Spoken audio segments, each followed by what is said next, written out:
Hi guys, Vechs here. Welcome back to some more World of Tanks. America, yeah, coming again to see the... excuse me.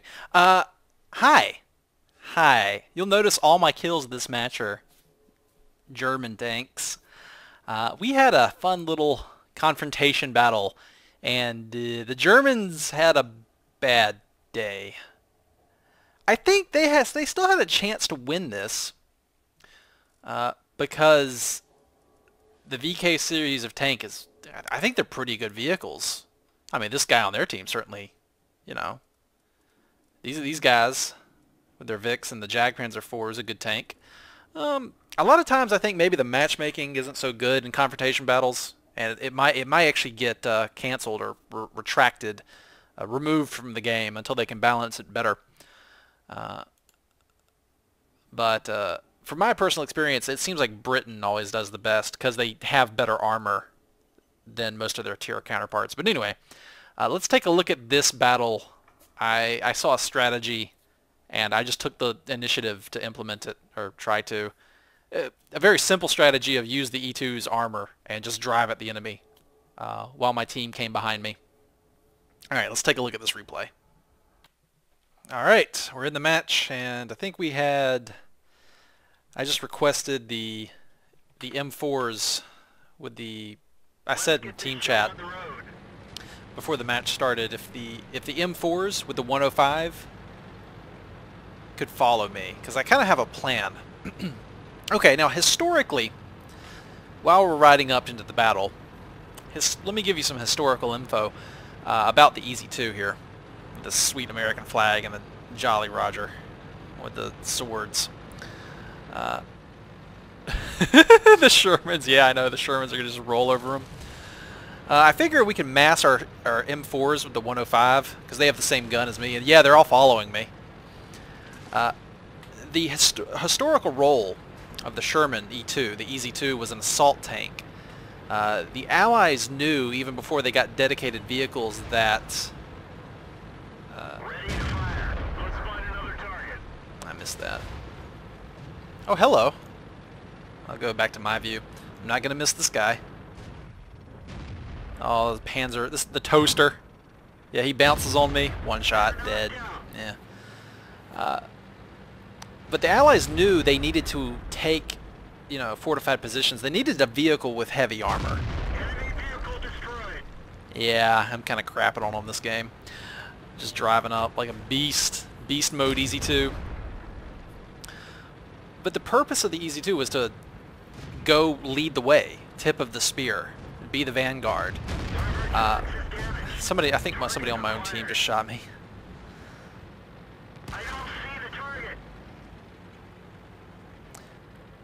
But one common thing the Germans did to the Americans in the war is they would shoot at the first tank in the formation in an armored column, and they'd shoot at the last tank.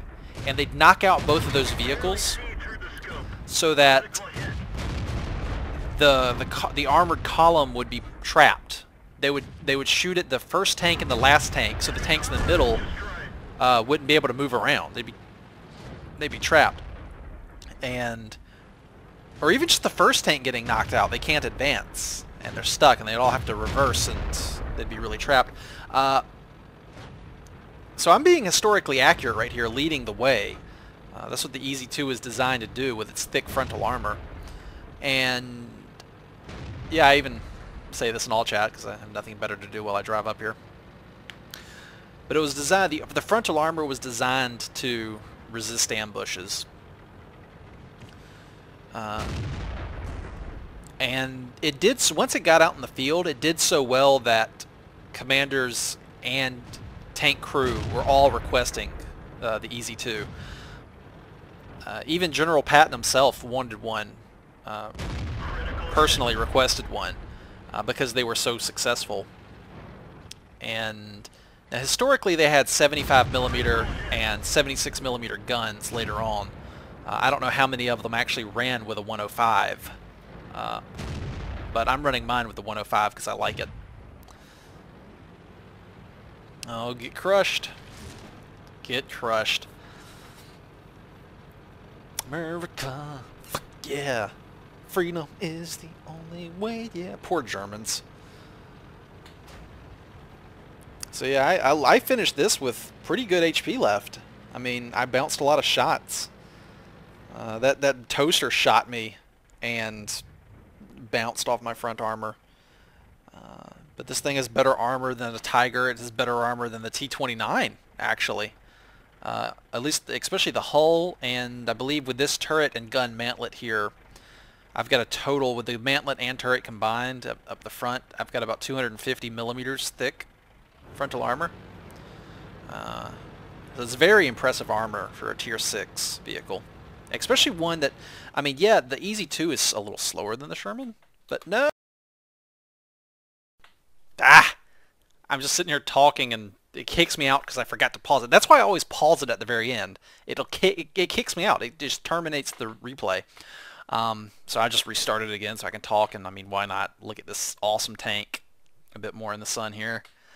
But yeah, okay, so the Sherman, the Easy 2 is, I mean, yeah, it's a little slower than the M4.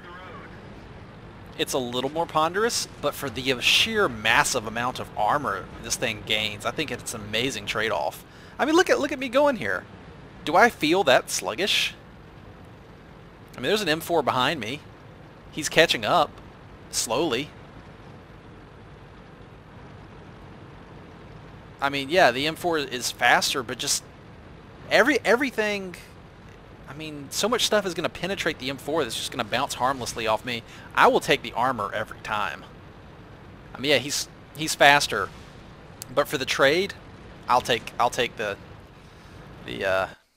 Easy 2. Oh, what I just said in all chat there. The Americans are hard to fight against because they don't follow their own doctrines and they don't even read their own operations manuals. That I remember hearing that, and before recording this video I tried Googling it to see if I could find exactly where it came from. Best I can do is a Russian lieutenant and a Soviet lieutenant, I should say, maybe, I guess. A Soviet lieutenant, junior lieutenant.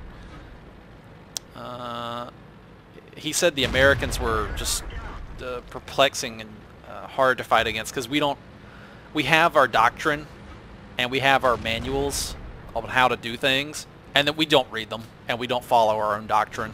We're chaotic and random, probably because we have a culture, I guess, a culture of individualism, and it's just this was a fast match, I suppose. It was a fast match then, if it got over that quick. I was trying to talk. But yeah, the Easy 2, everybody wanted one. It was a great vehicle, and it was so successful that the troops in the fields were taking normal M4 Shermans, and they were taking disabled M4s and taking the armor off them, and then welding the armor onto existing M4s to try to upgrade them into like makeshift Sherman E2s. And these were all, when Germany surrendered, I was going to say capitulated.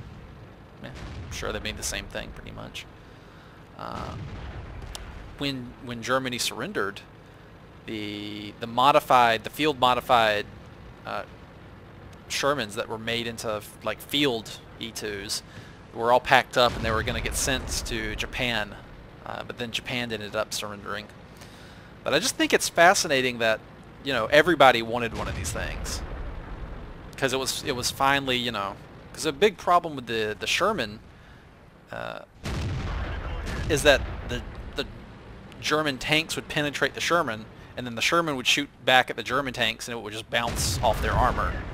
So, I mean, at the very least, you know, you can pile on some more armor and get much better protection from the enemy's guns, even if you might not have the best gun yourself. But in this game, the combination of thick armor with that 105 is amazing. It's such a good tank. I love this tank.